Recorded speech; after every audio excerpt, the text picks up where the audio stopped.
बिस्मिल्लाहिर्रहमानिर्रहीम। Kashmir expert digital से जाहिद तबस्सुम का आपको सलाम। आज हमारे साथ मौजूद होंगे नेशनल कोऑपरेटिव हाउसिंग सोसाइटी साबिक जो ऐवान सदर की हाउसिंग सोसाइटी थी उसके सदर सरदार आफ्ताब हुसैन साहब। इनसे हम पूछने की कोशिश करेंगे कि ये सोसाइटी कब से कायम है, इनके पास कितना रकबा है और ये सोसाइटी इस वक्त लोगों को प्लाट मिल रहे हैं नहीं मिल रहे हैं। इसके अलावा सरदार आफ्ताब हुसैन साहब जो इस रावलपिंडी इस्लामाबाद में कश्मीरी कम्युनिटी का एक जम्मू कश्मीर यूनाइटेड फोरम के नाम से जो एक तंजीम बनी है उसके भी सदर हैं, मारूफ कारोबारी शख्सियत हैं। इनसे हम तफसील के साथ बात करेंगे। अस्सलाम वालेकुम सरदार आफ्ताब साहब। वालेकुम सलाम जी। आपको कश्मीर एक्सपर्ट डिजिटल में खुशआमदीद कहते हैं। सरदार साहब ये बताइएगा कि जो आप ऐवान सदर कोऑपरेटिव जो सोसाइटी है इसके आप सदर हैं, तो ये कितना अर्सा हो गया आपको सदर बने हुए, और जब आपने इस सोसाइटी का चार्ज संभाला उससे पहले इसकी क्या पोजीशन थी और इसके बाद आप क्या पोजीशन है?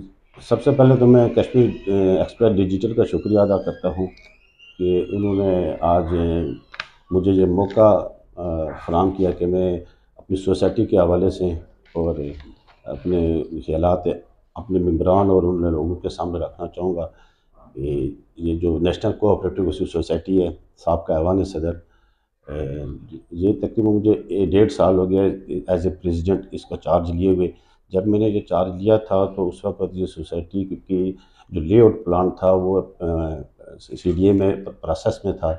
मेरे इस 1.5 साल के टेन्योर में अल्हम्दुलिल्लाह सुम्मा अल्हम्दुलिल्लाह कि मैंने वो लेआउट प्लान लिया और NOC के लिए पेपर सबमिट किए, और बहुत जल्द में भी 1-2 माह में मैं NOC भी ले लूँगा, जो एक इंतहाई कठिन और मुश्किल तरीन मरहला होता है किसी भी सोसाइटी को डिलीवर करने के लिए। मेन जो उसका होता है वो लेआउट प्लान होता है, तो वो मैंने हासिल कर लिया है। उसके बाद जो ज़मीन है जहाँ मौके पे जहाँ हमारी ये सोसाइटी जो लेआउट प्लान जिस जगह का मैंने लिया है तो वो तकरीबन हमारी 1200 कनाल मौके पे मौजूद है। बाकी जो सेकंड फेज़ के लिए भी मैंने ज़मीन के लिए कुछ लोगों से एग्रीमेंट किए जो मैं लेना चाह रहा हूँ, और सेकंड फेज़ भी इंशाल्लाह बहुत जल्द लॉन्च करेंगे। हम तमाम जो हमारे इस वक्त मेंबर हैं सोसाइटी के उन सब को अकोमोडेट करने के लिए इंशाल्लाह बहुत जल्द मैं उसके अपना जो वो फार्मूला तैयार किया हुआ है उस पर मैं काम कर रहा हूँ। सरदार साहब ये बताइएगा कि ये सोसाइटी 1984 में कायम हुई और 2003 के बाद ये थोड़ी सी सोसाइटी का काम एक्टिव हुआ, तो इतनी ताख़ीर की क्या वजह क्या बनी? ज़ाहिद साहब, असल में ये होता है कि जितनी भी कोऑपरेटिव सोसाइटीज़ हैं ये मोस्टली तकरीबन 90s के दौर में ही बनी है। तो ये जो ऐवान सदर के एम्प्लॉइज़ थे उनको ये सोसाइटी उन लोगों को जो प्लाट दिए गए थे, तो फिर ये ज़ाहिर है एम्प्लॉइज़ होते थे वहीं पे भी एक इनका सेटअप तैयार होता था, उस तरीके से भरपूर काम नहीं कर सकते। फिर 2003 में ये एडमिनिस्ट्रेटर जहाँ पे आ गया वहाँ पे उसके थोड़े से हालात इसके ख़राब हो गए, लेकिन 2003 के बाद जब 2008 के बाद जब प्राइवेट लोगों ने इसके एडमिनिस्ट्रेटर इंतज़ामिया आई तो उन्होंने फिर इस पर काम करना शुरू किया।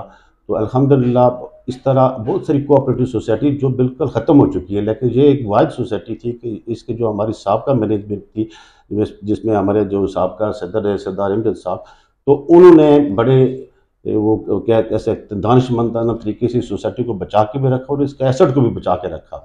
और आज हम इस पोजीशन पे हैं कि हमारी सोसाइटी रावलपिंडी में इस्लामाबाद में एक अच्छी सोसाइटियों में इसका शुमार हो रहा है।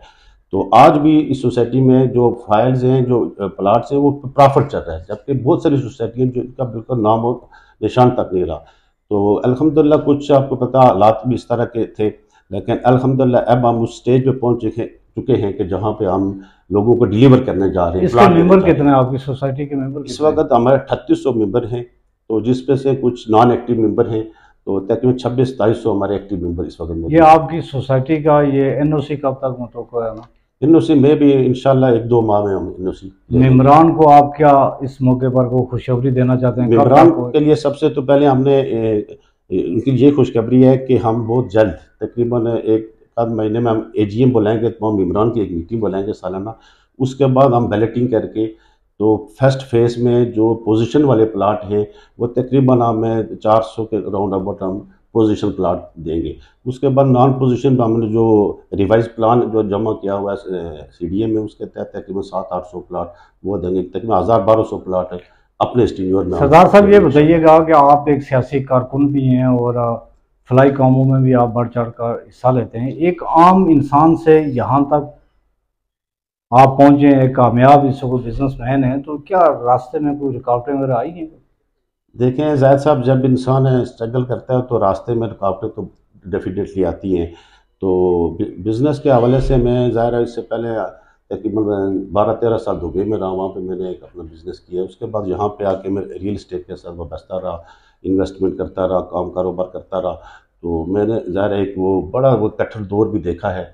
देखने के बाद अल्हम्दुलिल्लाह मेरे माँ बाप की दुआओं की वजह से कि आज मैं इस स्टेज पे पहुंचा हूँ कि मैं एक सोसाइटी का एज ए प्रेसिडेंट उसको सेल कर रहा हूँ, उसको चला रहा हूँ। तो कठिन रास्ते, तो कारोबार कोई ऐसा होता ही नहीं है कि जिसमें आपको मुश्किलात ना हो। मुश्किलात तो कारोबार के साथ साथ आपने गुज़श्ता मंथ में एक जम्मू कश्मीर यूनाइटेड फोरम के नाम से एक तंजीम बनाई है, तो उसकी ज़रूरत क्यों पेश है? हाँ, ये बहुत अच्छा आपने सवाल किया है कि जम्मू कश्मीर यूनाइटेड फोरम का क्या की क्या ज़रूरत थी। असल में बात ये थी कि यहाँ पे रावलपिंडी इस्लामाबाद में तकरीबन 5-6 लाख कश्मीरी आबाद हैं, और यहाँ मुख्तलिफ कम्यूनिटी से लोग आबाद हैं। यहाँ हज़ाराबाद हैं, यहाँ सत्ती बरादरान सत्ती हैं और बहुत सारी हैं। हर एक की एक कम्यूनिटी बनी हुई थी, एक दूसरे से वो राब्ते में थे। यहाँ हालिया दिनों में आपने देखा होगा कि मैं ये नहीं कहता हूँ कि कश्मीरियों को कोई टारगेट किलिंग किया जा रहा है, लेकिन कश्मीरी बहुत ज़्यादा कत्ल हुए, जिसमें आपको पता है सरदार आज़म साहब थे, हमारे कीमती इंसान जाने जाए, जैसे हमारे वो जज साहब थे वो कत्ल हुए। उसके बाद ये आप सारे आपने टेक्सला भी देखा होगा, उसके बाद एयरपोर्ट हाउसिंग सोसाइटी में आपने देखा। ये इन दिनों में काफ़ी सारे लोग हमारे बेगुनाह लोग कत्ल हुए।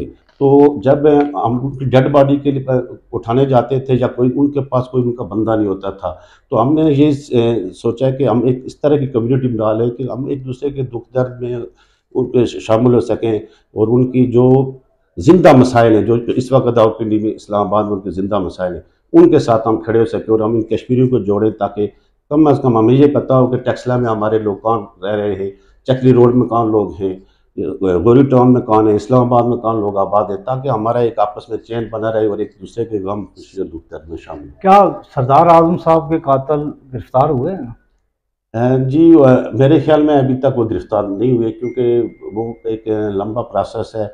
और मेरे ख्याल में जो इस वक्त तक मुझे सुनने में आ रहा है, क्योंकि ये जो तंजीम हमने बनाई थी वो सरदार आज़म साहब के कत्ल के फ़ौरन बाद ही हमने इसको बनाया था। तो हमने उनके जो वर्सा थे उनसे रब्ता किया था कि कहीं हमारी ज़रूरत हो, तो उन्होंने कहा था कि नहीं, ज़रूरत नहीं है आपकी फ़िलहाल। तो उन्होंने मेरे ख्याल में मुझे जो सुनने में आया, अभी इस पर हकीकत है या नहीं, कि उन्होंने आपस में कोई सुलह कर लिया। तो आपने ये जो यूनाइटेड फोरम बनाया, इसके कितने मेंबर हैं आपके? सर, इस वक्त तक हमारे साथ तकरीबन जो हमारे ग्रुप्स हैं, तो उसमें तो 1000 से ऊपर हमारे साथ जुड़ रहे हैं। तो काफ़ी सारे यूँ समझे कि हमारे पास 8 से 10 हज़ार बंदा हमारे साथ जुड़ा हुआ है। तो जो किसी भी टाइम देखें, हमारे बहुत सारे कश्मीरी ऐसे आते हैं ना जो कश्मीर से यहाँ पे आते हैं, उनको ब्लड की ज़रूरत होती है। तो हम ये करते हैं कि अपने ग्रुप में उसके लिए डिमांड रखते हैं, तो उसको फ़ौरन ब्लड मुहैया हो जाता है। किसी को यहाँ एक्सीडेंट में अगर उसको कहीं पैसों की ज़रूरत हो, इलाज के मुआवजे के लिए पैसे नहीं होते, तो ज़रूरत हो तो वह हम उसको छोटी मोटी मदद वहीं पे फंडिंग करके दे देते हैं। और इसी तरह जो उसके किसी के केस के में हूँ कचहरी में, आपको पता है हमारे कश्मीरियों के बहुत सारे प्लाटों पे कब्जे हुए हैं, तो उनके पास इतनी सख्त नहीं है कि वो केस कर सके। हमारा एक लॉयर्स फोरम है कि वो फ्री ऑफ कास्ट जो है, तो उनका वो केस स्टैंड करता है, और वो सिर्फ हम उसको कोर्ट फीस देते हैं, बाकी कोई फीस नहीं देते, और वो अपने कश्मीरी को सपोर्ट करते हैं। सरदार साहब ये बताइएगा कि जो गुज़श्ता दिनों आज़ाद कश्मीर में बिजली के बिल्लात पर जो ज़ालमाना टैक्सेस लगे हैं, पूरा आज़ाद कश्मीर सरापा एहतजाज बना, क्योंकि हुकूमत दो चीज़ों में रिलीफ देती है पब्लिक को, एक बिजली के बिल्लात में और एक आटे की सब्सिडी जो लेती है, लेकिन हुकूमत इन दोनों सहूलतें आवाम को देने में नाकाम हुई है। इस वाले से आप क्या कहते हैं? देखिए, जो इस वक्त आज़ाद कश्मीर में जो आटे और बिजली के ये जो तहरीक चल रही है, हम उसकी भरपूर हमायत करते हैं, क्योंकि ये ज़ालमाना टैक्स जो ऑलरेडी आटे की सब्सिडी कश्मीर के लिए दी गई थी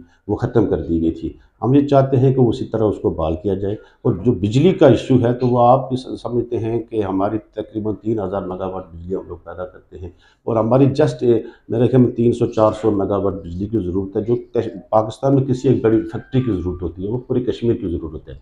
तो हम ये कहते हैं कि हमारी बिजली जो उस वक्त जो एग्रीमेंट हुआ था उसके तहत फ्री बिजली दी जाए, ना कि हम पैसों से दें। आपको पता होना चाहिए कि जो आज़ाद कश्मीर से जो बिजली बन रही है वो मेरे ख्याल में 2.5 रुपये के एसआब यूनिट है।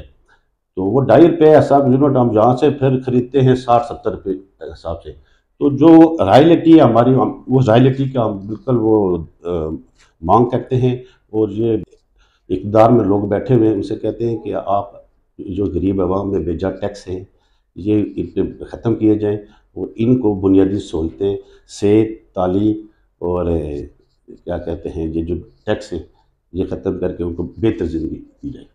बहुत शुक्रिया। ये थे हमारे साथ जम्मू कश्मीर यूनाइटेड फोरम के सदर और साबिक़ ऐवान सदर जो कोऑपरेटिव हाउसिंग सोसाइटी है, इसके सदर सरदार आफ्ताब हुसैन साहब। इनसे हमारी बात हुई।